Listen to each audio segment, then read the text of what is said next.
નમસ્તે દોસ્તો, સ્વાગત છે મારી કાર લર્નિંગ સિરીઝમાં। આજે આપણે શીખીશું ગેર કેવી રીતે પાડવાના હોય અને કઈ સ્પીડમાં કયો ગેર આપણે કરવો જોઈએ। તો ચલો દોસ્તો, આપણે વિડીયોને સ્ટાર્ટ કરીએ। તો દોસ્તો, આ ગેર છે, ગેરની ઉપર એનો મેપ દોરેલો હોય છે, પણ ગેર ચેન્જ કરતી પહેલા આપણે પગમાં આવી રીતે ક્લચ પૂરો પ્રેસ કરવાનો હોય, પછી જ આપણે ગેર ચેન્જ કરવાનું આવશે।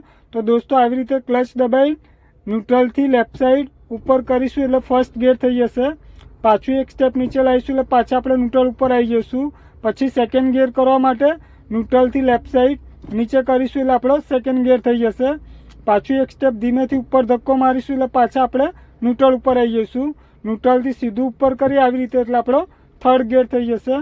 પાછું એક સ્ટેપ નીચે લાવીશું એટલે પાછા આપણે ન્યુટ્રલ ઉપર આવી જઈશું। ન્યુટ્રલથી પાછું સીધું નીચે કરીશું એટલે આપણો ચોથો ગેર આવી જશે। પાછું એક સ્ટેપ ઉપર કરીશું એટલે પાછા આપણે ન્યુટ્રલ ઉપર આવી જઈશું। ફિફ્થ ગેરની જરૂર પડશે ત્યારે ન્યુટ્રલથી આવી રીતે હાથની પોઝિશન રાખી ન્યુટ્રલથી રાઈટ ઉપર કરીશું તો ફિફ્થ ગેર થઈ જશે। પાછું એક સ્ટેપ નીચે લાવીશું એટલે પાછા આપણે ન્યુટ્રલ ઉપર આવી જઈશું।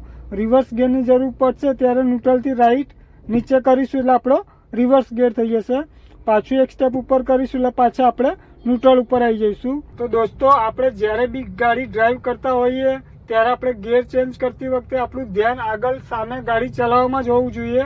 તો દોસ્તો, દરરોજ તમારે 5-10 મિનિટ ગાડી બંધ રાખીને ક્લચ દબાઈને તમારે દરરોજ 5-10 મિનિટ ગેરની પ્રેક્ટિસ કરવાની છે, જેથી તમને ગેર યાદ રહી જાય। પણ હંમેશા યાદ રાખવાનું કે ગેર ચેન્જ કરતી વખતે આપણું ધ્યાન નીચે ના આવવું જોઈએ, નહીંતર આપણું એક્સિડન્ટ થઈ શકે છે। તો દોસ્તો, આઈ હોપ કે તમને આ વિડીયો પસંદ આવ્યો હશે।